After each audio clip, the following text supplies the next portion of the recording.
Hello guys! Hello para ito sa lahat ng Pisces. Pisces, alamin natin kung anong messages, vibration, gabay energy para sa lahat. This is general reading. So, tingnan natin Pisces kung anong message sa iyo ng baraha. This is from May 1 hanggang May 15 of 2025. Pisces general reading. So, kunin lang natin kung ano ang message na para sa atin. And wag nating i-claim yung message na alam natin na hindi para sa atin. Okay? Okay. Pisces, yung first card mo dito is believe in the impossible. Impossible is blue moon. Pag sinabing blue moon, talagang rare siya. Okay? Minsan lang tayo nagkakaroon ng blue moon. So, sinasabi sa'yo Pisces na May 1 hanggang 15, if feeling mo parang imposible, magtiwala ka na lahat ay posible. Walang imposible dito sa mundo. Okay? Okay. So, tingnan natin dito sa second deck mo. Second deck para sa lahat ng Pisces. Ano bang message na para sa'yo?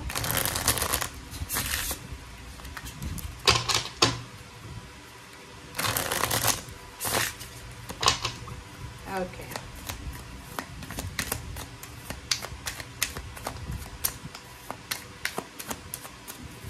Pisces. Okay. First two cards natin, Pisces, is Three of Pentacles and then the Lovers. So, Pisces, nakikita ko sa'yo dito na posibleng may asawa ka. Asawa, boyfriend, girlfriend, or business partner, or pwedeng kaibigan, friends, or pwedeng kung sino man to, parents, siblings, parang ganon, na relationship. Sinasabi ng baraha sa'yo dito na isang relationship, isang couple, isang partner, ang posibleng magkakaroon sila ng bagong ideas. Maraming ideas siya kasi ito ay tungkol sa financial. Maybe business ideas kasi marami siya. So, ang couple na to ay posibleng may naiisip sila kung ano yung mga additional income na pwede nilang gawin or additional na work or business sidelines or anything na pwedeng tawag dyan, na pwedeng makatulong sa kanila. Okay?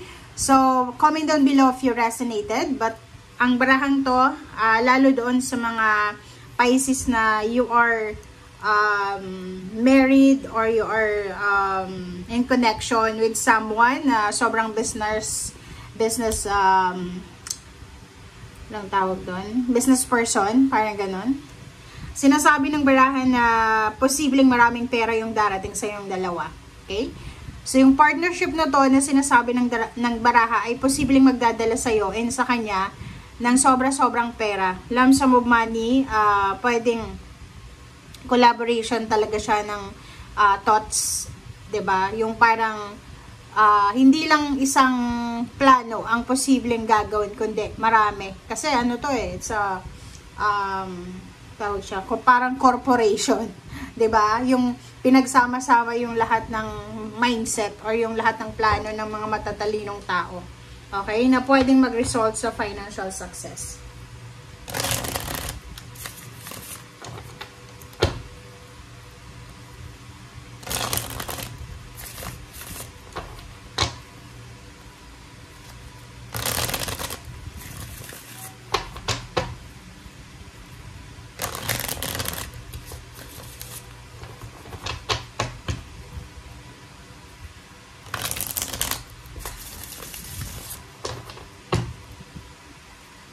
Okay. Pisces.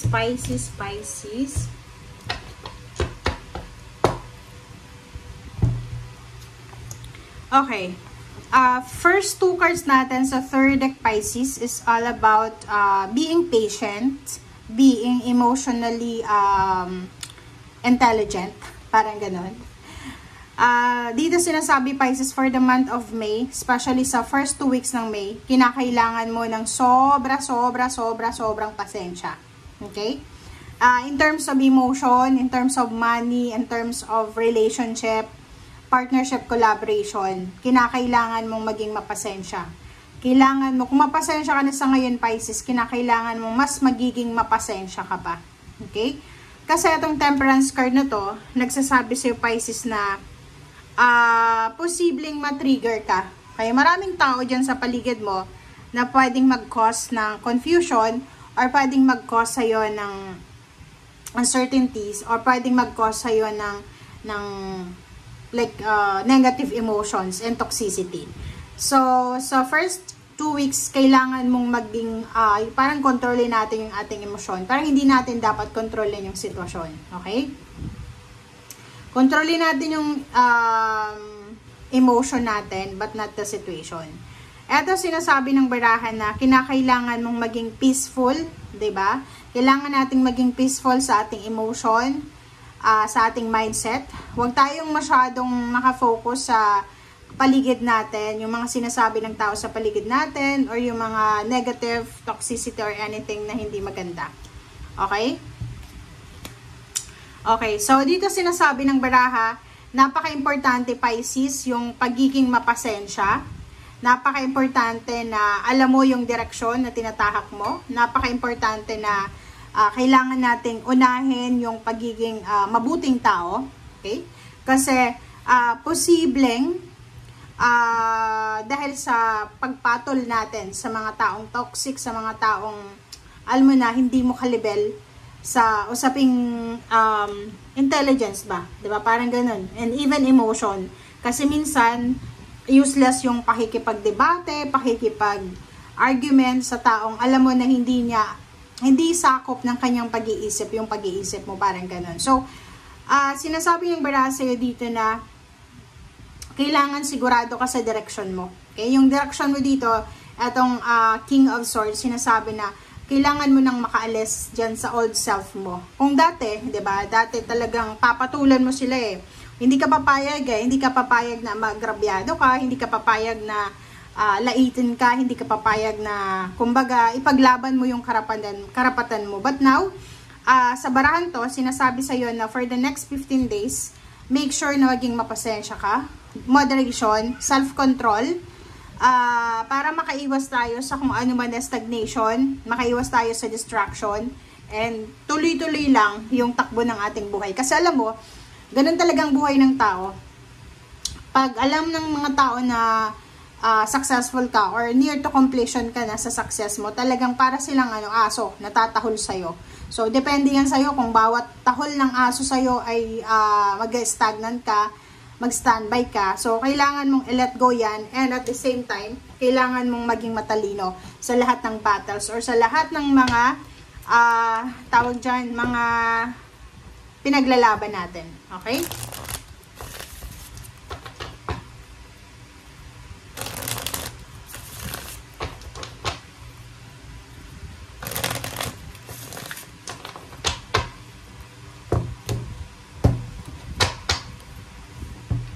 Okay.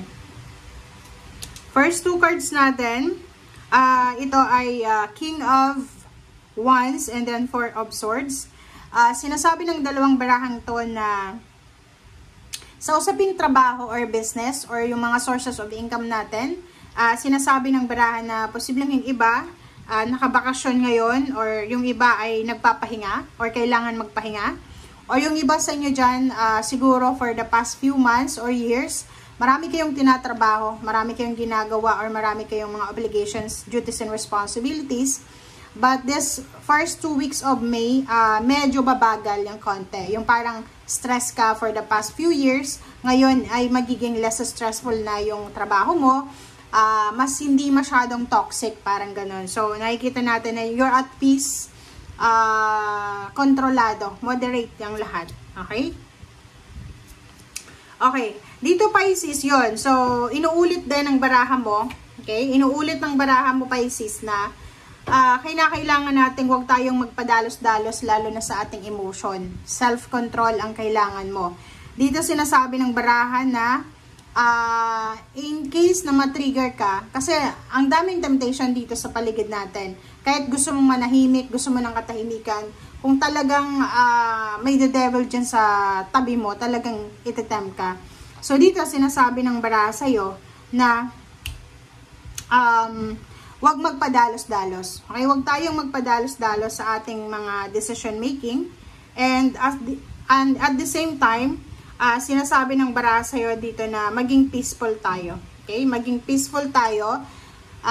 Maging kalmado tayo sa lahat ng oras. And then yung last card dito, sinasabi ng baraha sa'yo na be attentive, okay? Be careful, be attentive kasi may incoming inflow ng abundance sa buhay mo in terms of money and career, financial siya, na kailangan mo siyang paghandaan, okay?